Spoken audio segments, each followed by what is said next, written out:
día de hoy con un tema muy importante para todos nosotros, más que todo en el servicio de urgencias, que es algo que vemos poco, pero siempre es importante tener en cuenta, que es la reanimación en gestantes. Con esta charla seguimos como la guía que hemos venido como llevando todo este semestre, que es la actualización sobre las 2 guías que salieron para finales del año pasado. Y el día de hoy contamos con la presencia del expositor Juan José Zuluaga Serna, que es estudiante de 9º semestre de la Fundación Universitaria San Martín. Y no siendo más, bueno, bienvenido Juan José y te cedo la palabra. Buenas noches a todos, espero que estén muy bien, ¿me están escuchando bien? Sí, te escuchas bien.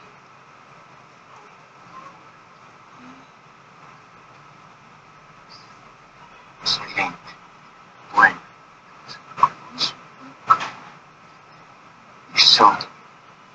Bueno, muy buenas noches a todos, les vengo a presentar con ustedes reanimación en embarazadas.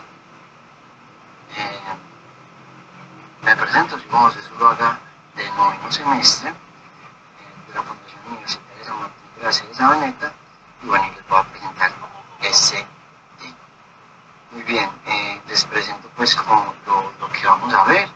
Vamos a tener unos casos clínicos, hacer unas definiciones, ver la epidemiología, cómo estamos, porque es importante hablar de este tema, ver la etiología del paro cardíaco en embarazadas, un poco de anatomía y fisiología, ver las consideraciones especiales en esta población y posteriormente nuestras conclusiones.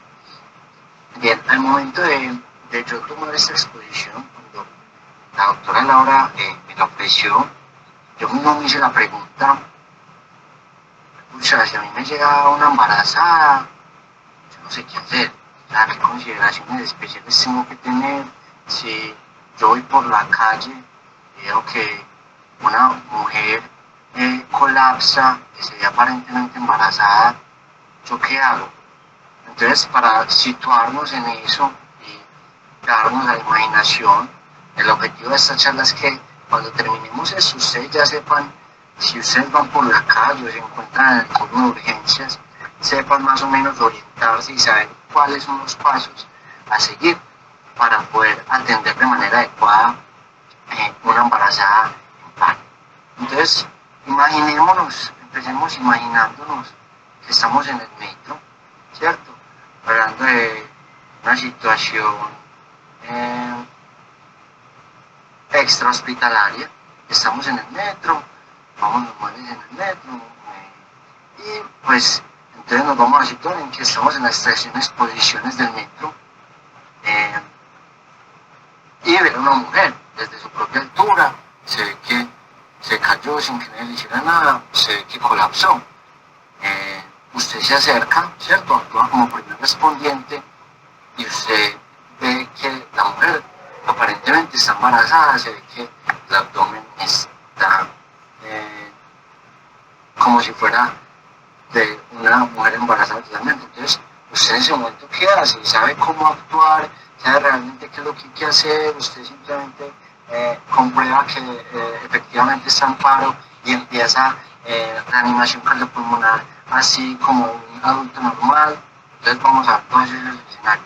Esta es la situación extrahospitalaria, pero también tenemos pues, la situación intrahospitalaria en la que usted se encuentra en el servicio de urgencias, está en el hospital, lo situamos en que estamos en el Hospital General de Medellín, y usted ve que ingresa rápidamente a la sala de urgencias, directamente en la sala de reanimación, una paciente que aparentemente parece embarazada. Entonces, ¿cuál debería ser el primer paso? ¿Qué tenemos que hacer? ¿Qué tenemos que activar? ¿A quién tenemos que llamar? ¿Cuántas personas debemos estar con esa persona para poder llevar a cabo una buena reanimación cardiopulmonar en equipo? Entonces, dejemos eso, esos casitos como en la cabeza para hacernos la idea, para que nos preguntemos si sé realmente qué es lo que hay que hacer. Vamos con algunas definiciones para tener claro qué realmente significa el paro cardíaco en el embarazo. Nos dice la guía europea del 2025 actualizada que el paro cardíaco en el embarazo es el paro cardíaco que ocurre en cualquier etapa del embarazo o dentro de las 6 semanas posteriores al parto. ¿Sí? También está la definición del paro cardíaco súbito, que se refiere a la cesación repentina de la actividad cardíaca organizada, de modo que el paciente quede inconsciente, sin respiración normal y pues no tiene signos de ninguna circulación.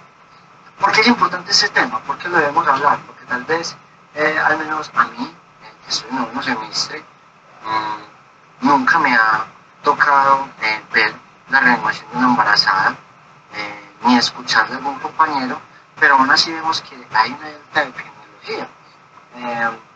En Estados Unidos hay una prevalencia de 13.4 eventos por cada 100.000 hospitalizaciones por parto. Tenemos que la enfermedad cardiovascular es de las principales causas de morbilidad y mortalidad respecto a esta patología, y en Estados Unidos representa aproximadamente el 26% de las muertes relacionadas con el embarazo del síndrome coronario agudo, que es el infarto. También la guía europea nos habla de que a nivel global hay una mortalidad materna estimada de 287.000 casos a nivel mundial, registrados en 2020, lo que equivale a una muerte a cada 2 minutos, que para mí suena una cifra alta para ser una materna. También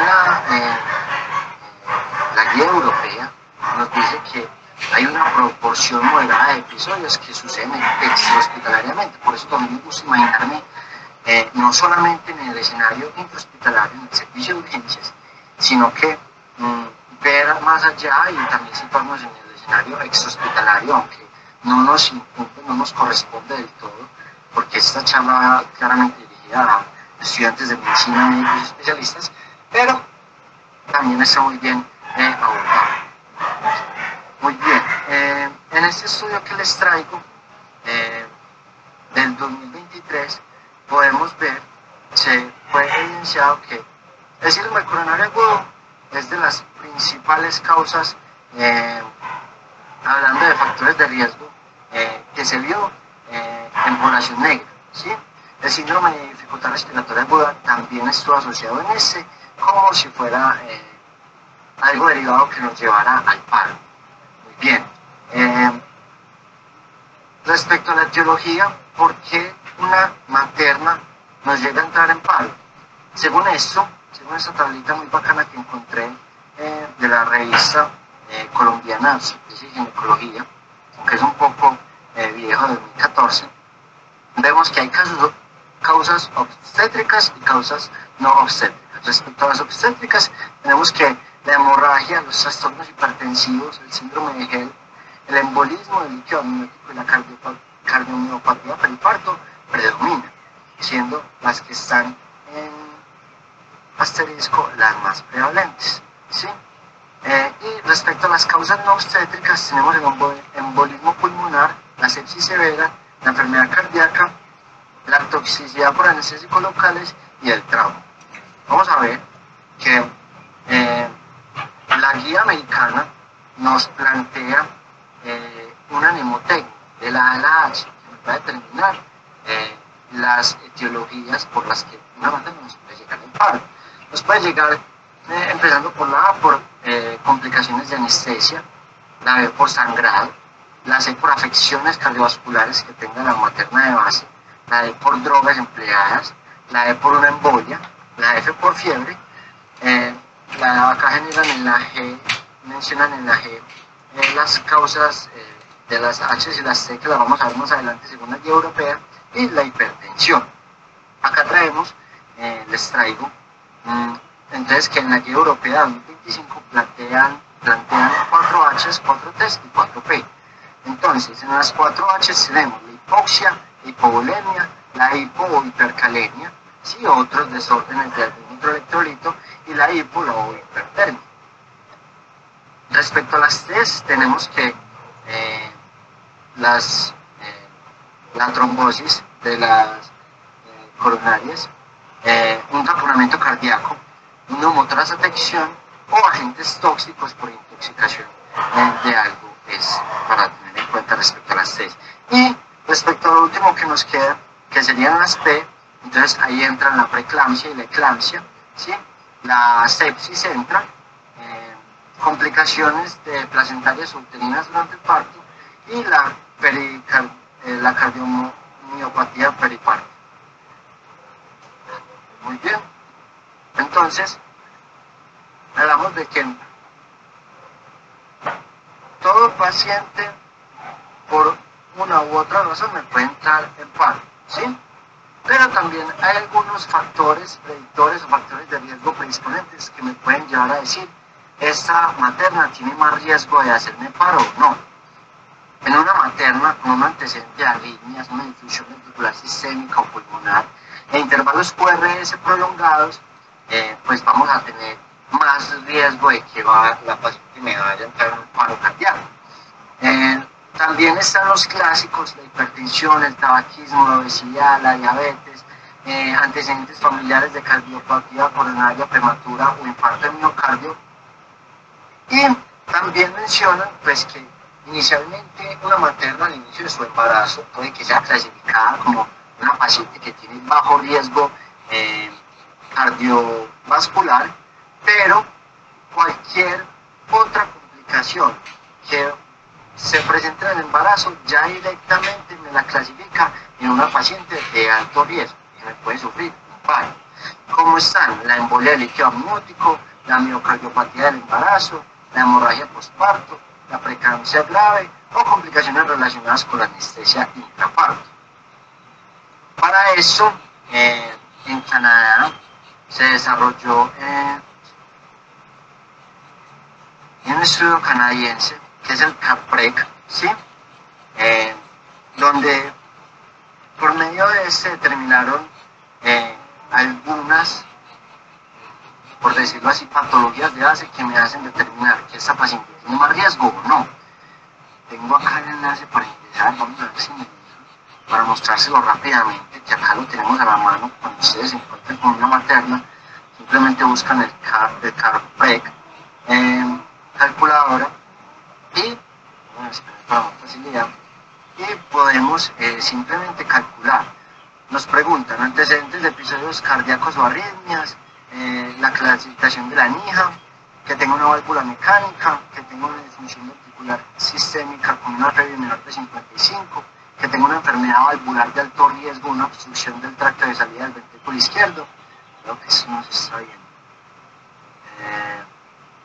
Bueno, y arteriopatía de alto riesgo, arteriopatía coronaria sin intervención cardíaca previa y evaluación del embarazo tardío. ¿Qué es lo importante acá? Si tenemos una puntuación mayor de 5 puntos, el riesgo de que la materna sufra un evento cardíaco primario va a ser del 41% y va bajando, pero a mayor puntaje claramente el riesgo va a ser mayor. Que si podemos usar este score en Colombia, lo podemos usar, está validado según este artículo de la revista de cardiología,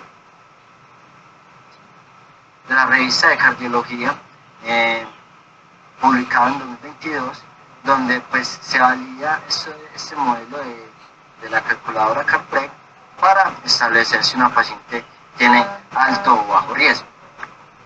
¿Sí? Bien.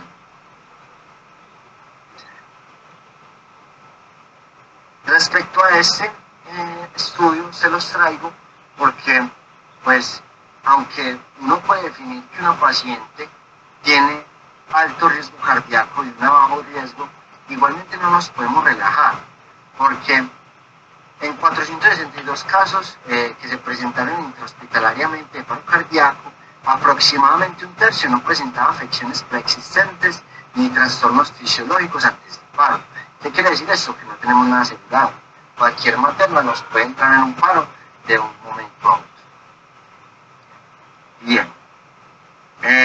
Respecto a la anatomía, lo importante acá es destacar que a medida que el útero va creciendo, nosotros tenemos acá la vena inferior y entonces esto va a ser más importante para más adelante algo de lo que les va a decir. Lo importante es entender que a medida que va creciendo el útero va ocupando más espacio en la cavidad abdominal y me va posiblemente generar una compresión de esta vena, ¿sí? Muy bien. Respecto a cambios fisiológicos del embarazo, importante tener en cuenta para el paro cardíaco. Los cambios fisiológicos del embarazo pueden desencadenar o agravar eventos cardiovasculares que ya tengamos o que posiblemente se nos vayan a presentar. Como ya lo vimos antes, puede que una paciente tenga bajo riesgo, no tenga ninguna afección cardíaca e igualmente no presente el evento. ¿Sí? La embarazada presenta una rápida saturación por una disminución en la capacidad residual funcional y un mayor consumo de oxígeno, claro, porque estamos hablando de un binomio. Porque eso lo va a hacer más adelante para poder asegurar pues la vida a él. El útero genera una compresión aortocava, como les estaba mencionando, disminuyendo el retorno venoso y el gasto cardíaco durante la reanimación cardiopulmonar, porque esto va a ser más adelante, les voy a explicar qué tenemos que hacer si una paciente tiene el útero demasiado grande. Vamos a ver que tenemos unos puntos de corte. La ventilación excesiva en la embarazada puede provocar vasoconstricción uterina y disminución del flujo uteroplacentario, empeorando la oxigenación fetal, que esto puede ser realmente mortal para el feto. Bueno, entonces, ya entramos, ya vimos por qué es importante, vimos la epidemiología, vimos lo importante de la anatomía, de la fisiología, vimos que se puede estratificar el riesgo. Vamos a lo importante y a lo práctico, ¿sí? ¿Qué tenemos que tener en cuenta? ¿Qué tengo que tener yo en cuenta cuando me encuentro con la materna que está en paro? ¿Qué tengo que tener en cuenta al momento de reanimar? Primero, toda mujer en edad fértil podría estar en embarazo, puede que lo sepa o no. Entonces es muy importante siempre tener eso presente al momento de tener cualquier mujer en paro cardiorrespiratorio. Lo primero que debemos hacer, activar el código azul. Esto en un escenario intrahospitalario, usted como primer respondiente debería solicitar rápidamente el DEA, iniciar compresiones de alta calidad, que en todas las estaciones del metro hay DEA, son áreas cardioprotegidas. Ya voy adelante más a profundizar en eso. Evaluar si la paciente tiene un embarazo aparente, si vemos que la cavidad abdominal se ve distendida o no, y que sea por un embarazo. Entonces, para ser prácticos, ¿cómo voy a determinar yo si una paciente pues está en embarazo? Y si lo está, pues es poco probable, o pongámonos en la situación en la que usted tiene directamente a la materna un colapso, no le responde, no hay nadie acompañándola. ¿Usted cómo puede llegar a determinar cuántas semanas gestacionales si no está embarazada? Lo que se hace es medir la altura uterina, se habla en un punto de corte que mayor a 20 semanas, o sea, ya el útero a la altura del ombligo, ya deberíamos generar un desplazamiento de la cavidad uterina para no generar un síndrome de hipotensión de la compresión de la aorta clavofemoral. Que acá les muestro. Entonces, muy fácil, lo más básico, medir la altura uterina, se mide la sínfisis del pubis al fondo del útero, ¿sí? Decimos que ya cuando está, se siente a la altura del ombligo, de la cicatriz umbilical, podemos decir que esta paciente ya tiene más de 20 semanas, 22 semanas en algunas otras bibliografías, pero la europea es clara en las 20 semanas. Y entonces, cuando sucede eso, lo que deberíamos hacer es desplazar manualmente la cavidad uterina hacia el lado izquierdo de la paciente. Esto se puede hacer de varias maneras, hay varias técnicas. Como lo vemos aquí, esta imagen es de la guía europea. Entonces, lo que usted puede hacer es situarse al lado izquierdo del paciente y, estando al lado izquierdo, retraer el útero hacia usted, ¿sí? O hacerse al lado derecho del paciente y desplazar el útero hacia la izquierda. Es muy importante esto porque esto nos va a permitir tener un mejor retorno venoso y una RCP de calidad.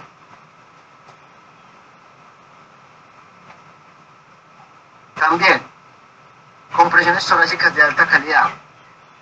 Menciono las bibliografías asegurando un mínimo de 100 compresiones por minutos en relación 30-2. 30 compresiones, 2 ventilaciones. No hay ninguna salvedad o diferencia respecto a la reanimación cardiopulmonar del adulto respecto a la embarazada. Reanimación de alta calidad, como lo conocemos, con una buena posición, con una relación 30-2 en el centro del tórax, ¿sí? Como si fuera un adulto normal, con la salvedad de que si tenemos una paciente con edad gestacional mayor a 20 semanas, ya vemos que el fondo del útero se encuentra en la cicatriz umbilical o por encima de ese, debemos llevar a cabo la maniobra del desplazamiento lateral izquierdo del útero, ¿sí? También es muy importante asegurar la vía aérea en estos pacientes. La guía europea es clara y nos dice que la intubación orotraqueal es ideal, mas sin embargo, ya de por sí usted tiene que suponer que una paciente embarazada va a tener la vía aérea difícil de abordar, ¿sí? Entonces son claros de que también se pueden usar el dispositivo supraglótico o la mascarilla con bolsa. Si usted ya intentó 2 veces la intubación orotraqueal, no lo intente más, intente ya con un dispositivo supraglótico o una mascarilla con bolsa. Acá les digo volúmenes menores a mayor edad gestacional, porque al útero crecer más me va a generar ya una compresión del diafragma y me va a reducir la capacidad que tiene los pulmones para extenderse, para que les llegue más aire. Entonces yo debo evitar eso, se los hablaba en la fisiología. Voy a tener una menor capacidad de espacio, por decirlo así, por lo que si yo en una paciente mayor a 20 semanas debería darle menos volumen si lo tengo manera de controlarlo por medio del dispositivo supraglótico o la mascarilla con bolsa. Bien, acá les muestro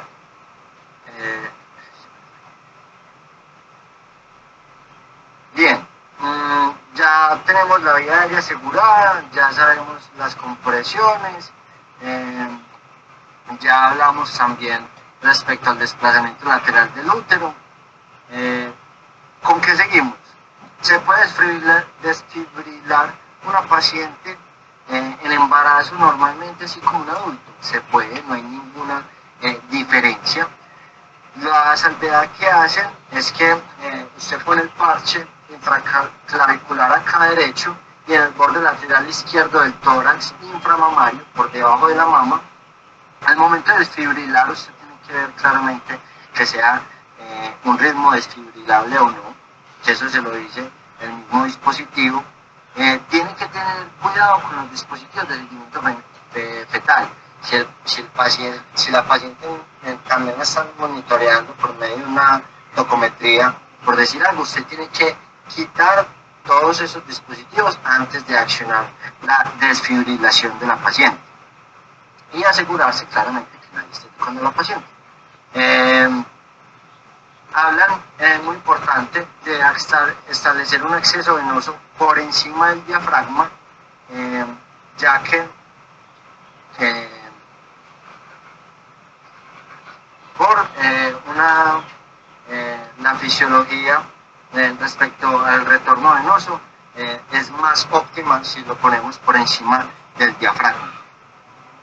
Y otra cosa, la más importante, que yo preparando la charla me sorprendí, que no tenía idea que se hacía, es la histerotomía de reanimación o cesárea perimordia.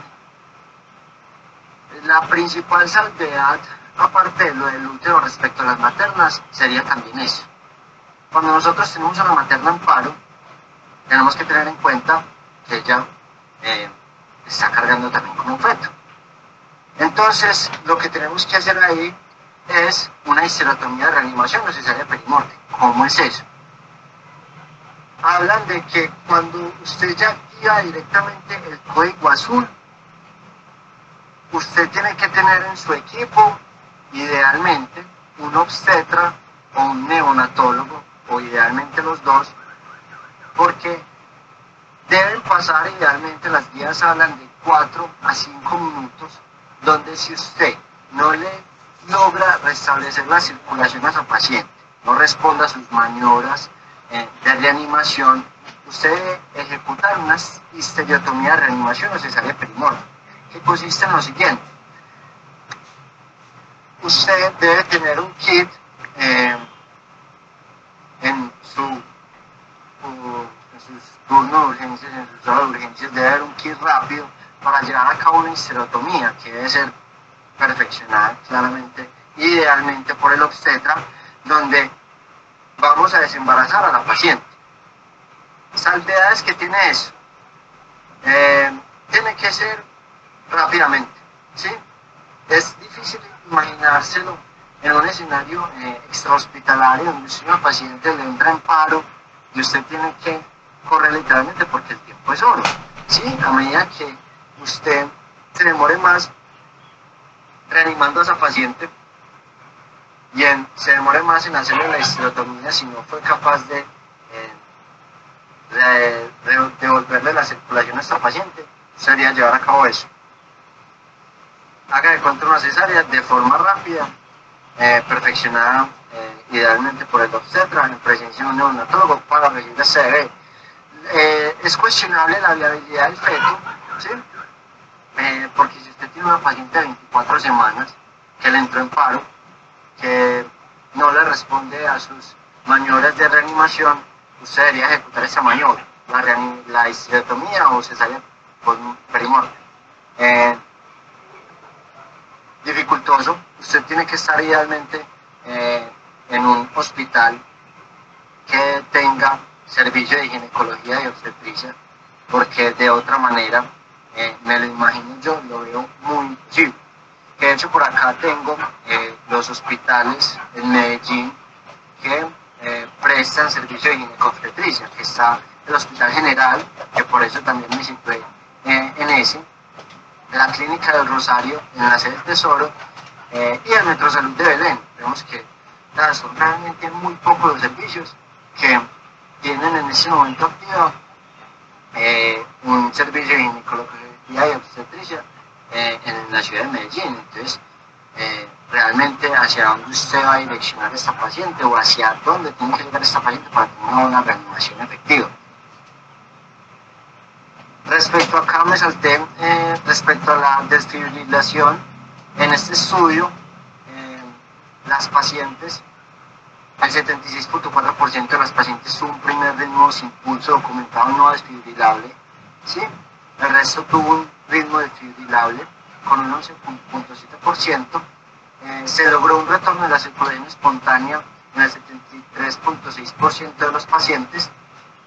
Y pues todos estos ritmos que se presentan, al menos en este estudio, fueron sugestivos de etiologías potencialmente reversibles como fue la hemorragia, la hipoxemia, el tromboembolismo, la exposición a toxinas y algunas alteraciones electrolíticas ácido-básicas.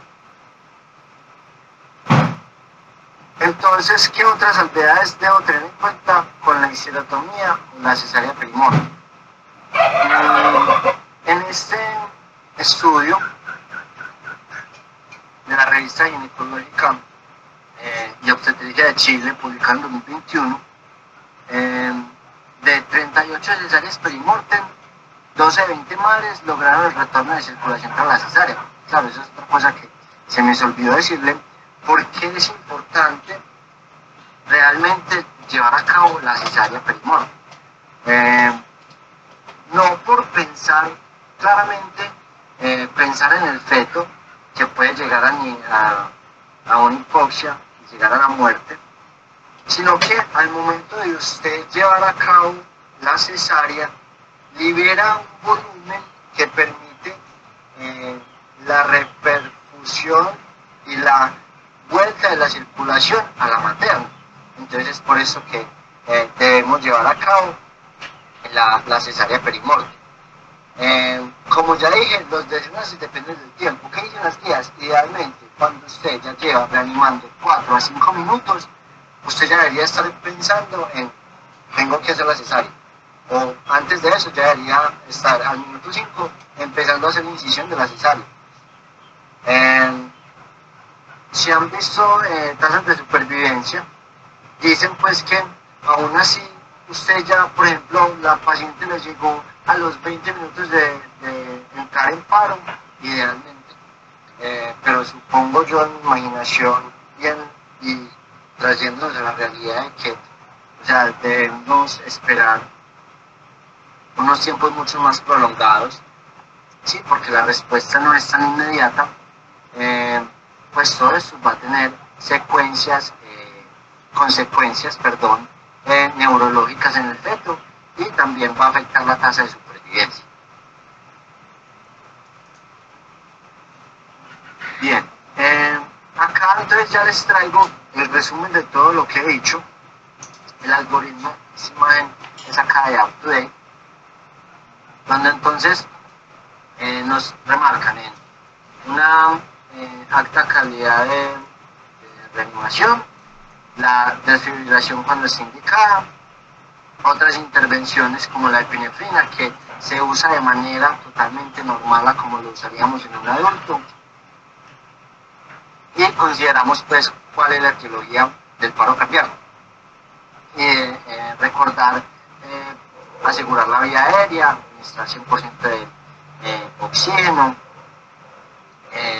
el acceso venoso por encima del diafragma, recibir magnesio si es necesario, o calcio que ya tendrá otras indicaciones que no mencionaremos en este momento, y también entonces pensar en la cesárea perimortem. Bien.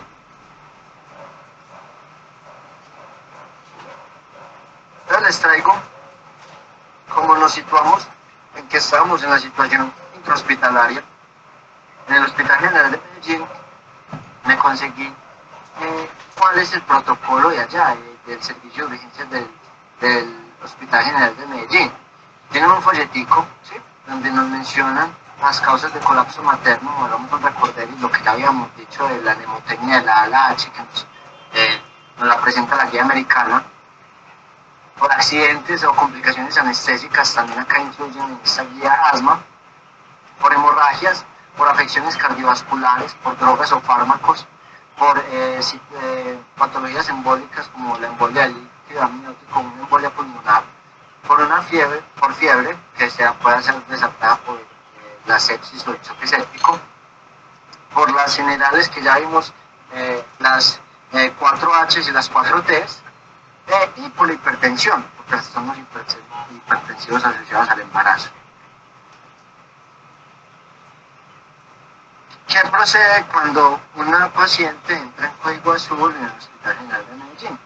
Todo esto con fines prácticos, no tengo nada con el Hospital General de Medellín, simplemente para hacerlo más práctico y situarnos a la vida real. Paciente que no responde al llamado, una paciente inconsciente, que definitivamente compruebo de que está en un paro cardiorrespiratorio, que debería empezarlo a hacer. Compresión torácica, 32, ¿sí?, por 2 minutos o 5 ciclos. Realizar la descompresión aortocava, haciendo el desplazamiento lateral izquierdo del útero. También acá inicia la adrenalina cada 5 minutos, miligramo vía intravenosa. Asegurar la vía aérea es primordial. Y acá ya más extenso tenemos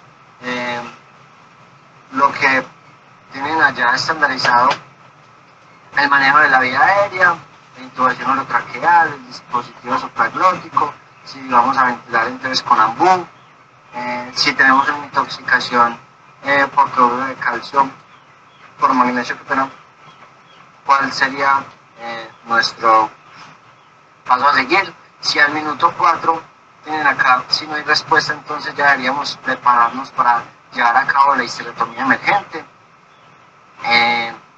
Y ya, Entonces, ya viendo todo lo que vimos, ya podemos tener una idea más amplia, ¿sí?, de lo que fueron nuestros casos clínicos y qué deberíamos hacer. ¿Cómo me imagino yo esta situación? La situación extrahospitalaria que empezamos desde el principio.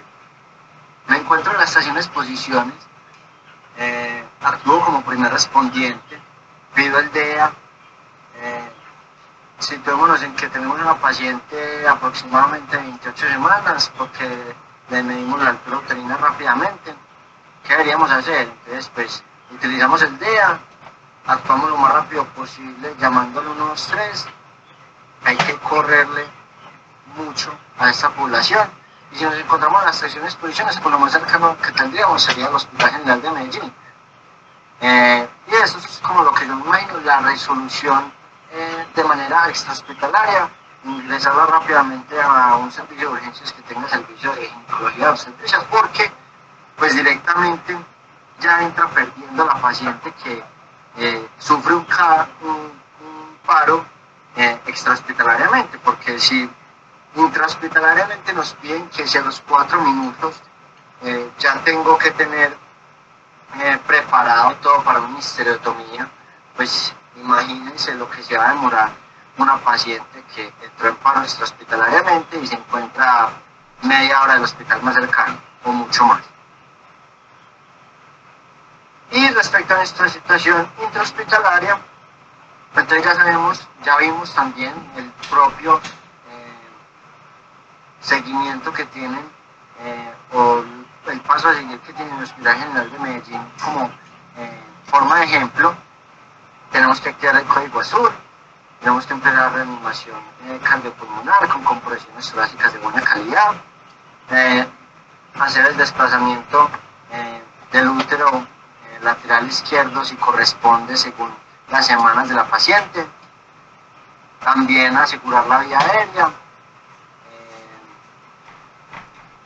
medicamentos administrables, desfibrilación si está indicada y se puede ejecutar, y finalmente pues la histerectomía junto con otras consideraciones que no se abarcan en esta charla, porque la idea era centrarse en eso, en las cositas que tenemos que tener presentes en esta población de maternas. Y ya como conclusiones, entonces, ¿qué nos tenemos que llevar para la casa y para el diario? Espero que después de esta charla al menos tengan una idea más clara que cómo me debo enfrentar a un escenario en el que una materna me colapsó. Tenemos que tener en cuenta que esta es una población especial y específica, diferente a las otras, por las que debo tener unas acciones específicas con esta población. No olvidarnos que toda mujer en edad fértil puede estar embarazada, que el tiempo es oro, ya lo vimos, tanto con el inicio de unas buenas compresiones torácicas, como si no podemos restablecer la circulación espontánea, la ejecución de la histerectomía, idealmente por un especialista. Una buena organización y un sistema estandarizado nos permiten ser eficaces. Tenemos que tener esto en cuenta, que todos los hospitales deben tener un protocolo a actuar, así como lo tiene el general, todos los tendrán. No olvidarnos de la lateralización del útero, que es la salvedad muy importante, y la cesárea perimortem. Este fue toda la bibliografía que utilicé. Bien, muchísimas gracias. Cualquier duda, pregunta, entonces estamos acá para resolver. Listo, muchas gracias, Juan José, por tu participación. En este momento abrimos espacio para preguntas que tengan, nos las pueden dejar acá en el chat, alzar la mano, y también abrimos espacio a los dos docentes si quieren hacer alguna aclaración, profundizar en algo o resaltar algo importante.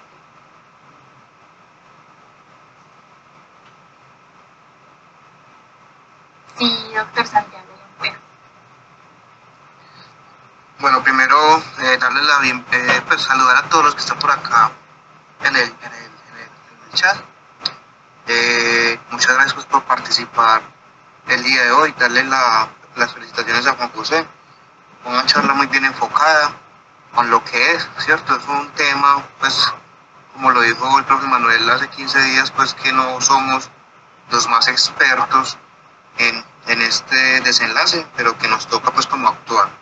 Ahí lo importante es lo mismo, pues la embarazada realmente no varía mucho en el adulto con temas de dosis, con temas pues de desfibrilación. Importante es el tener el tema pues de las semanas, o sea, si está por encima o por debajo del ombligo, que lo único que te va a cambiar es pensar en la lateralización de ese útero para aumentar ese retorno venoso por la compresión que se puede hacer de la vena cava, ¿cierto?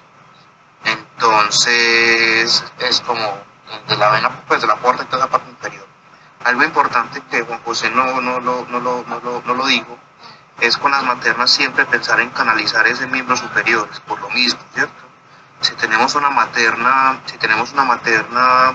que tiene pues el útero, el útero grande, está haciendo una compresión en toda esa parte abdominal, aórtica, si vamos a canalizar miembros inferiores, piernas, ¿cierto? Por debajo pues del mismo, femoral, etcétera, pues no vamos a garantizar que realmente los líquidos o los medicamentos que estamos administrando por esa vía van a llegar a su destino, ¿cierto? Al corazón o ayudar con esa precarga o ayudar con esos manejos. Entonces en lo general puedes canalizar siempre miembros superiores o del ombligo para arriba, como lo dicen en mucha literatura. También importante las maternas, ¿cierto? En muchos hospitales se tiene protocolarizado que un YELCO 18, 16, no me acuerdo bien, el miembro superior derecho, ¿cierto? Siempre lo tienen como protocolarizado por lo mismo. De resto me pareció súper buena la charla de Juanjo, te felicito. Esa es la idea pues que queremos nosotros, de estas charlas, que sean ustedes los que se empoderen de las mismas, ¿cierto? Y que puedan entender bien el tema y explicado para ustedes mismos. No sé si hay alguna preguntita en el chat o si alguien tiene alguna pregunta. El propio Manuel está por aquí